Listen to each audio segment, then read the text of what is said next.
Hello there and welcome back to Janome Stitch Club UK. My name is Julia Langley and I'm one of the educators here in the UK for Janome, and this club is aimed at getting you all looking at your sewing machines, maybe upping your creativity a little bit, using a few of the features and stitches and feet etc. that you may not have even used yet. And one of the ways that we've been doing this recently is I did these little sort of postcards for the beginning of the summer, and although I did one in the actual video, the one that everybody asked me about actually, which I showed in the video but didn't actually have time to film the process of doing it, was look, this little Greek houses one. And because so many people asked me about that one, I thought, you know what, I'm not ready to let go of summer yet, so why don't we do another postcard, because there's such a good way of just doing a little something when you don't want a big project but you just want to have a play, and they can really help you get to know the stitches and all the different things that are on your machine. So grab your scraps and get ready, because we're off to Greece for this one. So I'm going to turn you around and get you on the machine and we'll have a look at what's next. So for the little roofs on the Greek houses, I've just bond-webbed a piece of blue, and it is that, you know, I don't know, that it is a very Greek blue, that's for sure, and some white as well. I've bond-webbed because I'm just going to cut those shapes. I've got a bit of sky going on. I've got some sand for the island here. I've got more sand for the island at the front with the bigger houses on. And I've got, you'll notice I've got a pale blue here, because to make this sea, I'm using a method. I like using this for sea quite a lot actually, almost like a lino cut. So what I've done is I've got the actual blue of the sea and I've bond-webbed that as well. So I'm just going to work on this piece of sea. This is the background because this is going to show through.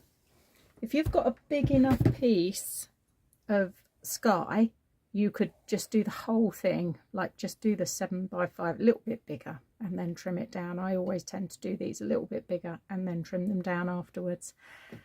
But you do need something to sit behind. And then this, I'm going to take the whole sheet of bond-web off actually at once, just to speed up the process. And what I want to do is just cut sort of random lines a little bit. Okay, so I'm wiggling a little bit as I go along. So this one's going to go at the bottom, and then I'm just going to make sure that there's a gap between each of these, so I'm spreading it out. Once that's done, I can iron them all down first. So I'm going to put white thread into my machine. So the stitch that I'm looking for is in my quilt section, and it's the regular scallop stitch. So on my atelier, it's going to go in because I'm going to make my pattern, and I'm going to put in 3 of these stitches. So if I show you, look, they're all absolutely even Steven there, so I don't want that, that's not interesting enough. So I'm going to go back to the first one and I'm going to start messing around with the height first, make that a little bit smaller. And if I want to change the length here, I have to use my stitch length. Now it's on 1.9, so I can close that up a little bit more, go on to the next one, and I can lengthen that one a little bit more. I might leave that one quite high, so I'm leaving that on 9, and then go on to the third one, close it up a little bit, take it down, not as much as the other one. Then I can have a little look at it just to see what it's looking like. I think I'm going to take that last one down in the stitch width. I want to take the height down a lot more. So look, when I look at it, there we go. Okay, so that's going to be my stitch pattern. Now I can actually then go on and save a lock stitch, so I know that it's going to stop at the end of that pattern. So I've now got my pattern set so that I can actually do a few little clouds, and I want my clouds to be up that way. So I need to make sure I've got my fabric round the right way.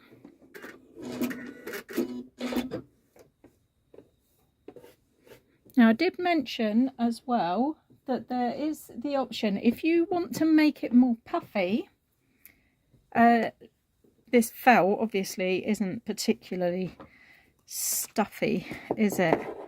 But I'm going to do this over here, so I'm going to do another one under here, but I don't want too much of this in there, partly because I know I'm going to be putting my houses there, but I just wanted to kind of show you the difference. What I'm going to do now is I'm going to go underneath, so I've spun it round so that when I go back underneath,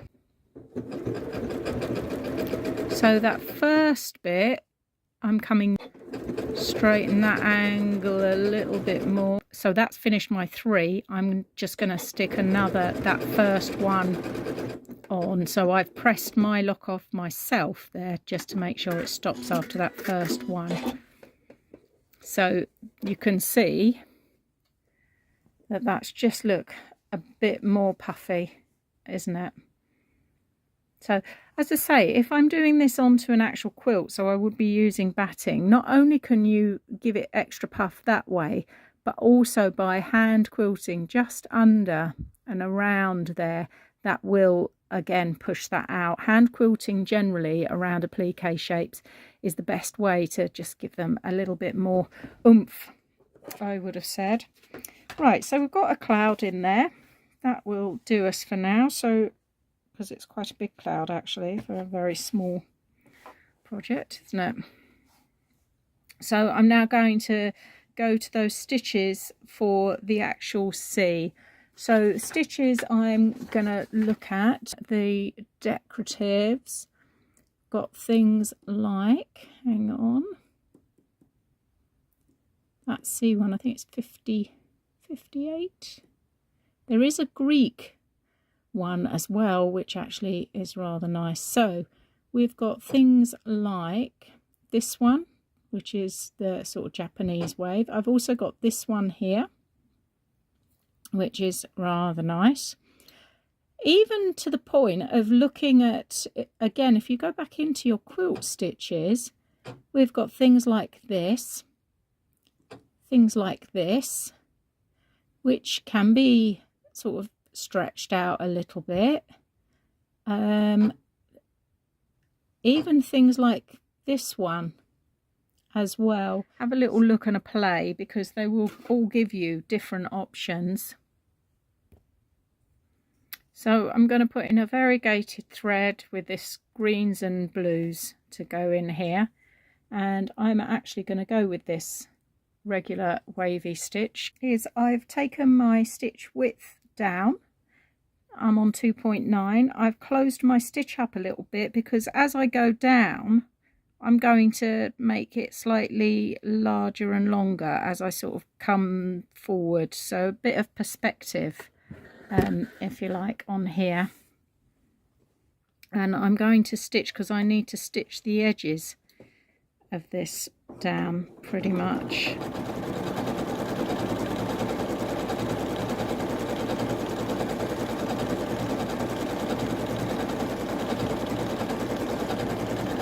Don't have to do it straight either. Remember, you've got curves in here. I'm going straight along the sort of the horizon. I'm not necessarily going to go straight anywhere else.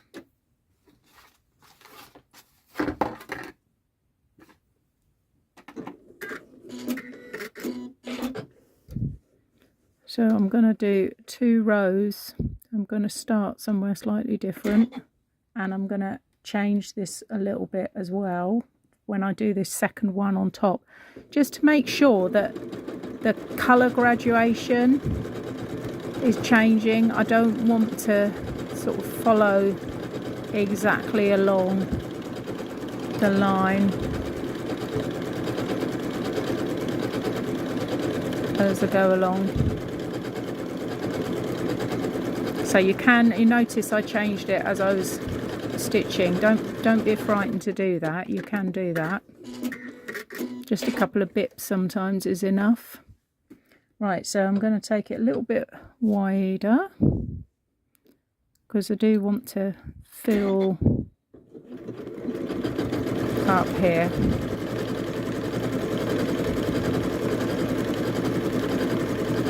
Just to add a little bit of interest.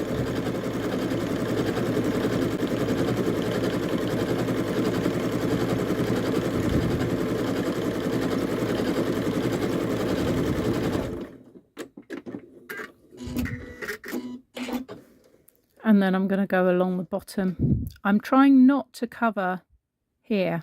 So as I'm doing these bits, I'm going to keep it to the edge here on my foot, so that the plastic bit of my foot, look, is here. This bit here is running along that deeper blue. Just because I don't want to fill that gap, because I want to stitch in that gap. I'm going to use the silver, so I'm following that line of the curve. So that's just got me started, and I can do a lot more work on all of these. I won't make you watch all of that though. I've done all my wavy stitches, and like I say, I just wanted a slightly different look to the one I've got here, where I've used that other stitch. Just, you know, with all of these, try out all your different stitches. I've put in some silver thread now, because what I want to do is go through here, and for that I'm going to use the triple stitch, because this silver thread's quite thin. There we go. So I'm just stitching in the middle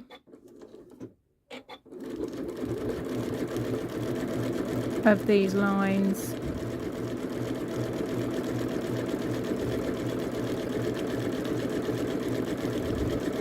I'm just going to do that in here. I might do just a little bit on each one as well. There we go. So I think you can see I've just done one line. I've used my serpentine stitch actually in the end, and I've literally just done one in the middle of the blue, so that you've got that glitter and that triple stitch in there. One thing that I haven't said, when I'm doing small things like this, I don't cut my thread at the end of that line. What I do is I lift my presser foot, pull my work out, and just go again along here, move it along and go again, just because sometimes you can't always use your needle threader with the metallic thread, so the less often I have to actually thread it, the better, I find. Okay, so we've done the sky, we've done the sea, so now I need to cut my little houses. Cut probably about 4 rectangles for my houses. Nice and easy shape wise. The little one that's going to go on my island up the back here. One thing I will say is when I do actually go to the ironing board, I am going to put greaseproof paper over the top of this, because especially if you're using things like metallic threads, you need to be very careful, because you might well not shrink it, melt it when you actually put the iron on it. So I'm going to cut myself some roofs. My best friend's Greek actually, and every time I do one of these and post a picture, she always says, that one's mine. And I still haven't actually sent her any. She's a bit mean, isn't it? Greek houses. Maybe I should send her this one, hey. Okay, so I'm going to line all these up, make sure I've taken off my backing papers, and then iron it.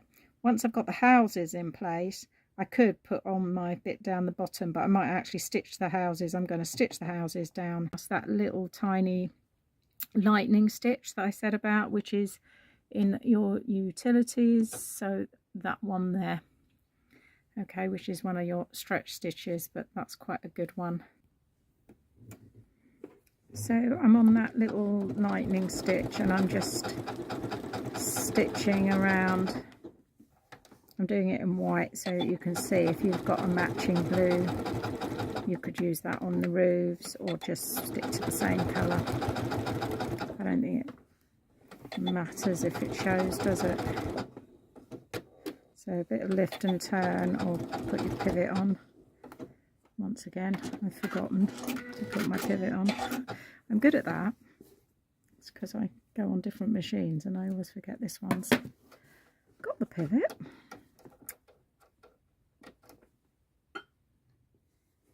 Actual island on. And once I've done these, I can put the island down here and should have another little straight piece, yeah, just to go across the bottom. I've lined these houses up. It looks like they're a long way in, but I've tried to line them up as much as possible. They're just shy of the edge of my felt, so when I trim it all up and then come to doing that edge stitch that I said to you about to finish it off, so I need to make sure that the sand is going all the way across, which it is. Okay, so what I now want to do is put this on my island and down here as well, edging along, and I am using that variegated satin stitch because I'm using variegated. Remember, if I have it this close, so it is actually a satin stitch, what's going to happen is I'm going to get stripes. So I need to take that stitch length out so I can really spread it out. I don't want it quite as high probably either, especially on that little island at the back, which I'm going to do first. But what I will do is I will stitch it a couple of times. So I've put in this nice sort of browny yellow variegated, and I'm just going to stitch along the top, and like I say, I'm going to stitch, let me move you a little bit round because you've seen the stitch now.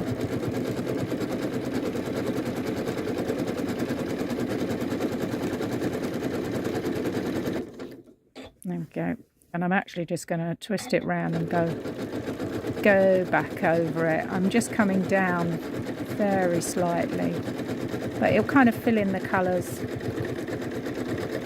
a little bit. Lovely. And I'm not gonna put anything here because I'm gonna do some white. You know how we did the little white froth, so in a minute I'm gonna grab, so last night when we did this with the stuffing and stitched over it, I'm going to do a very thin line of that along there because I think that would look rather nice. But before I go and do this one, I'm just going to finish this little bit off by doing a couple of lines just of triple stitch. So that's in my utility stitches, because I just want to do this where I look, I've just stitched a couple of lines in the foreshort there. And the triple stitch is good with variegated because it chops and changes the colour, because it's doing it, doubling it every time. So I've come off of the felt, I can feel I've come off the felt, so I'm just going to stitch down the side. So that'll get cut away in a minute, and then come back in.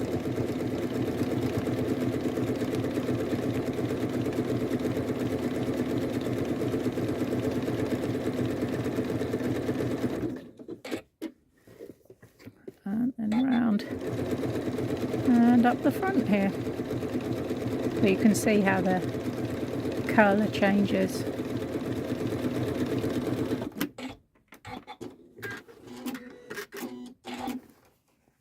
So, there we go. So that's that little bit there done. So I'm going to go back to that variegated stitch. Now, if you haven't got this variegated satin stitch, you can either like manufacture your own by memorizing a stitch pattern, or the one that works quite well is this one here. So this is number 16 in mode 3, where it's different, it's like a blanket stitch but different sizes, but close it up. Okay, so take your stitch length down, take it down to about 0.6, and again do 2 lines of it as well. Okay, so have a little go with that one. That's the one that I sort of recommend as a replacement for it. So as I say, I'm going over this, I'm still on that same stitch, I'm going over this twice to fill it up.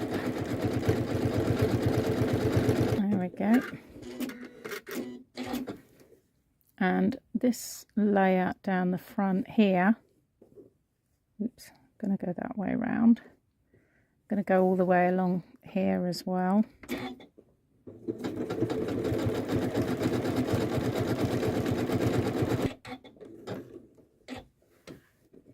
And back again.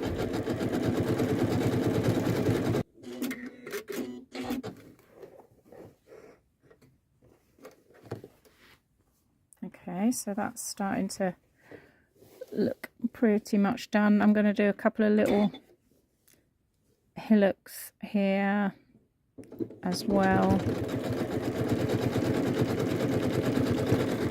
I'm going to take that stitch right down on that hillock as I'm sewing, and then come back over it. Get that thread out. When you're doing this sort of thing, do trim your threads as you go as much as you can, because it does end up, I know in quilting you tend to leave threads so that you can kind of do a bit of a session on it at the end, but with this sort of thing you're much better to try and get rid of them as you go along. Right, so there we go. I think we're almost done there, aren't we? So the last thing to do is that little froth along here. I'm going to keep this same thread in, and I'm going to go to that, let me shift you along. I'm going to go to that noodly stitch.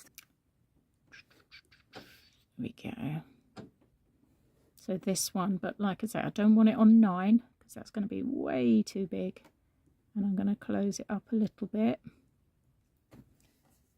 And what I'm going to do, instead of using the white, I'm going to use this green wool.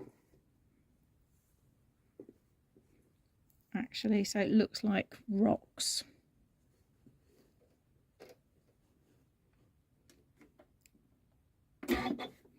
Now, a lot of the time I say to you to use the open toe, but as I said, with things like this where it's fluffy, use the closed toe, the F foot, rather than the F2, because you'll find it will sort of flatten it down as you stitch it, which is quite helpful as you go along.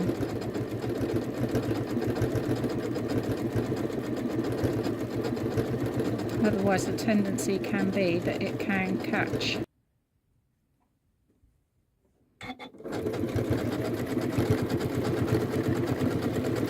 So once I get to the end, I'm going to bring my needle up, turn around and just bring that end so I can just sort of double it at that top end.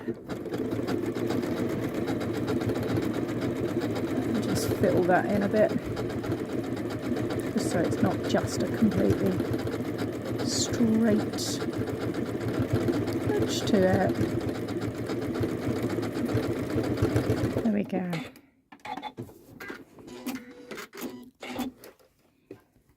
So that looks quite good, doesn't it, as the rocky shores. Now, you can stitch either by machine or hand your windows on here, but because this is a postcard, I'm absolutely going to cheat when I can find them, and I'm just going to use one of these micron pens to do all of that last minute detail. So I want a little cross on the top there of my church and little windows and the door. I'm going to put a couple of birds up in the sky and then do my windows here for my nice surprised. They do always look like little faces, don't they? You know, I've put that slightly to the side so it looks less like a shocked, my little shocked houses. Someone said that and now I can't unsee it every time I do one of these. I'm going to put, this one's going to be a church as well.